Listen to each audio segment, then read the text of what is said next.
Hello guys, it's the Black Bonsai guy, and I'm back here to tell you guys my top 5 things to grow for the month of June. Here we go. Coming in at number 5, we have citrus. You guessed it, folks. You can't go wrong with a citrus tree. I don't care what kind of citrus it is, grow it. It could be orange, it could be lemon, it could be lime, it could be kumquat, you name it. This right here is a orange tree. I actually was out here earlier this morning and I saw a butterfly flying around it, and the butterfly was actually laying eggs on the actual leaves. I'd never seen a butterfly lay eggs before, so this was a first for me today, and because of that, this tree made my number 5. Number 4, you guessed it, rose. You gotta have rose. Hold on, guys. Sorry about that. We had an airplane passing over me. I actually live out in what they call Catalina Foothills Mountains, but the mountain is actually on fire right now. Lightning or somebody lit it on fire, and they're diverting all airplanes over my house. So if you hear airplanes flying, that's why. But number 4, the rose daddy. You gotta have a rose in there. If you got, a special someone and you wanna make them feel special, don't buy them roses. Grow roses for them. Then that way, if you ever you find yourself in a doghouse, which I'm never in, you could just run outside and take a couple roses, bring them in there, a little kissy kissy, and all is well. This is number 4. Every house should have rose. And you see the new buds coming in. It's almost time to deadhead these guys, and when I deadhead, I will do a video on that. Number 3. Does anyone know what this is?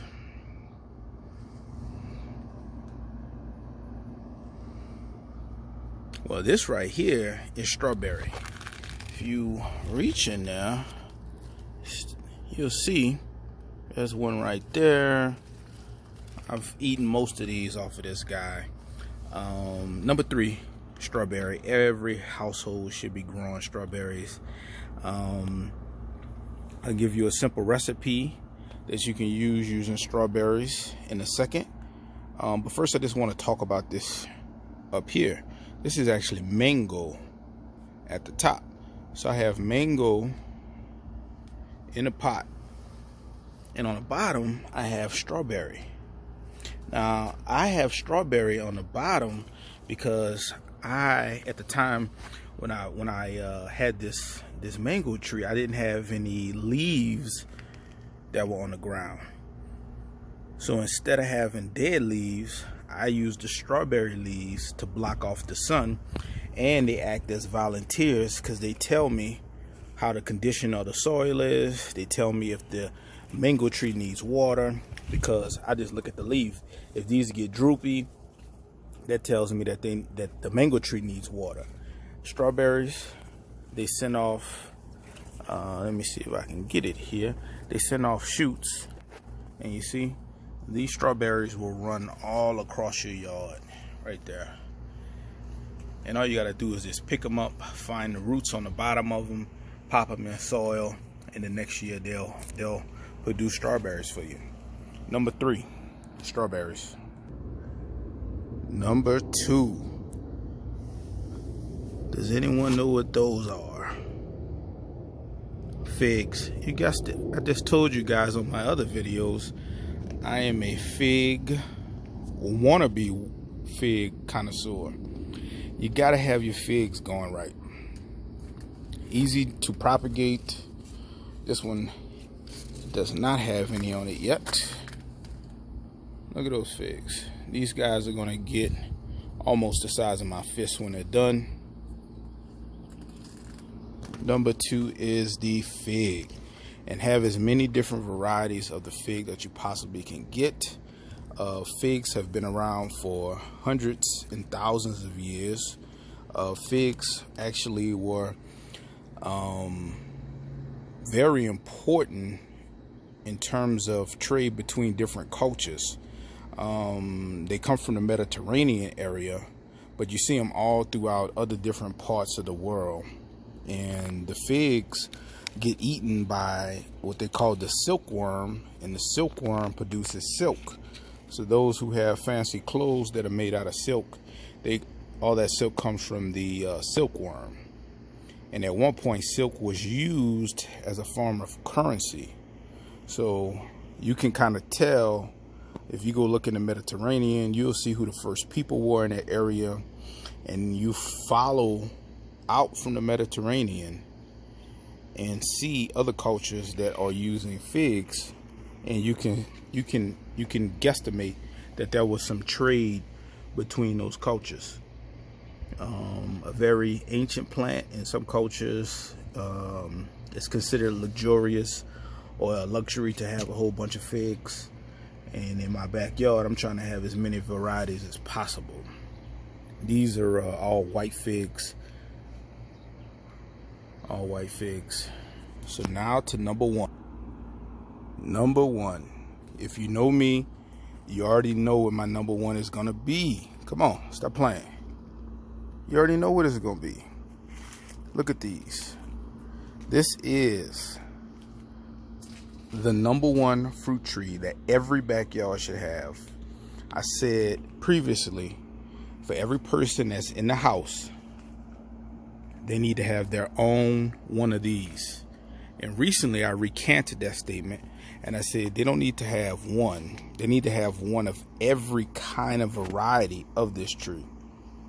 If you guessed it, go ahead and mention it in the comments.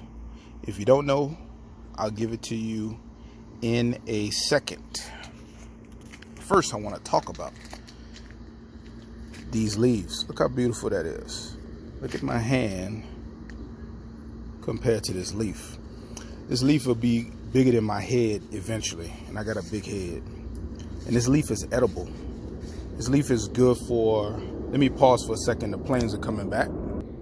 Sorry about that, plane has passed. But these leaves are edible. They're good for fighting diabetes. You can cut these up, use them in a salad. Although I don't know how that would taste. I never had them in a salad, but I've heard that you can fry them. And basically the same way you would fry chicken or fry potato chips. Well, I shouldn't say chicken, because people fry their chicken different. I like to batter my chicken up. But people fry these and eat them like that. I never had them fried, but I could imagine that it's pretty good. And for those who are wondering what this is or don't know, I'll keep you in suspense a little longer as I go through them. Got another one here. And another one over here.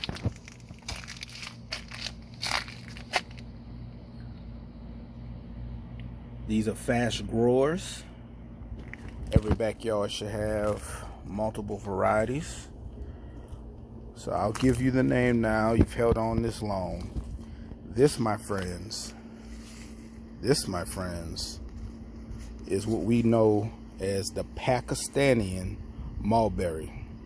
This is the number one, my number one selection for June 2020. And I'll tell you right now, it probably will be number one for the rest of 2020. Mulberry season has already passed in Tucson. We're past that point already. But next year, I'm going to have these staked up. Hopefully, I'll have many cuttings of these rooted. And I will, my goal next year is to have, I don't know, 20 to 50 mulberry trees that are ready to fruit by 2022. I'll pause for a second. This is a bigger one. If you know me, I like to reuse my leaves. This one produced. I got it late in the year. It's only been here maybe a month or two, and it's grown. It was initially this tall. You can see where I had it tied here, and it's put on maybe, I don't know, 3 feet since then. Again, Pakistani and mulberry. Every backyard should have as many Pakistani and mulberries as it possibly can fit. If you like sweet fruit, you will not get tired of these. And this is my #1 selection for June of 2020. It's the Black Bonsai Guy. Thanks for watching. Oh, I got one more thing I want to show you. Hold on. I failed to mention, right next to it was another fig tree that I had. And this one is, I believe, a white fig. And I just wanted to show you guys how I'm growing this particular tree. As you come down here to the base, see this long branch coming out, right? And if you get in there, you see the baby figlet, baby figlet, baby figlet, baby figlet. For those who buy figs in a store, you know the price of figs is crazy. This is an investment. I am now starting to treat my garden the same way I treat my businesses. It's an investment, especially now with everything going on with COVID and the food supply being compromised.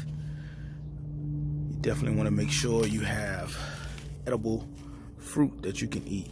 And if you see, let me back up a little bit.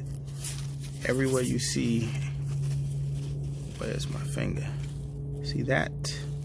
Come on, focus. It's going to be figs there.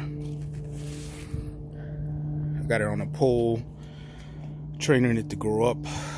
Figs grow very fast out here in the desert. I think in a month or so, it'll be all the way to the top. And then what I'll do is, figs grow on the new growth for the year, the new wood. That's where they fruit at. I'm gonna go ahead and cut that branch off that you see here. Make some cuttings. Cut that branch off you see there, and make several cuttings. I probably could get 20 or so cuttings. 10 cuttings between these two branches here. But I just wanted to show you guys that right quick. Treat your garden like an investment. It's no different than your mutual funds, stocks, bonds, if you do those things. No different than that. It's a Black Bonsai Guy. I'm out.